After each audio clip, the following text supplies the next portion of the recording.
આજે કૃષ્ણ જન્મોત્સવ પહેલાં જ રાજ્યના અનેક શહેરોમાં જળબંબાકારની સ્થિતિ સર્જાઈ ગઈ છે. રાજ્યમાં સવારે 6 વાગ્યાથી બપોરે 4 વાગ્યા સુધીમાં કુલ 229 તાલુકાઓમાં વરસાદ નોંધાયો છે, જેમાં સૌથી વધુ વરસાદ આણંદના બોરસદમાં નોંધાયો હતો, જ્યારે અમદાવાદમાં ભારે વરસાદને પગલે અનેક વિસ્તારો પાણીમાં ગરકાવ થઈ ગયા છે.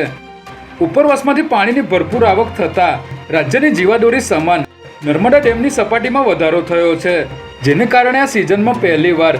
એક સાથે નર્મદા ડેમના 23 દરવાજા 2.2 મીટર સુધી ખોલવામાં આવ્યા છે. મુખ્યમંત્રી ભૂપેન્દ્ર પટેલે સ્ટેટ ઇમરજન્સી ઓપરેશન સેન્ટર ખાતે ઉચ્ચ સ્તરીય બેઠક યોજીને ગુજરાતમાં ભારે વરસાદથી અસરગ્રસ્ત જિલ્લાઓના કલેક્ટર, મ્યુનિસિપલ કમિશનરો તેમજ જિલ્લા અધિકારીઓ સાથે વિડીયો કોન્ફરન્સ દ્વારા વરસાદની સ્થિતિ તેમજ રાહત બચાવ કામગીરીની સમીક્ષા કરી હતી, જેમાં નીચાણવાળા વિસ્તારોમાંથી લોકોને સલામત જગ્યાએ સ્થળાંતર કરવાની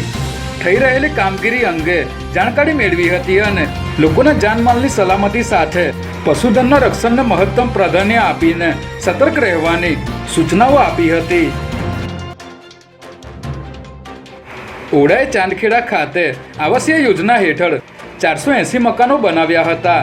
જેમાં યોજના હેઠળના મકાનો 7 વર્ષ સુધી ભાડે કે વેચાણ આપી શકાતા ન હોવા છતાં અહીં 70% મકાન માલિકોએ પોતાના મકાન વેચી દીધા છે અને તેમાંથી 50% મકાન ભાડે આપી દેવાયા છે, જેથી તેઓને નોટિસ ફટકારી જવાબ માંગવામાં આવ્યા છે. અને ઓડાના એસ્ટેટ અધિકારીએ જણાવ્યું હતું કે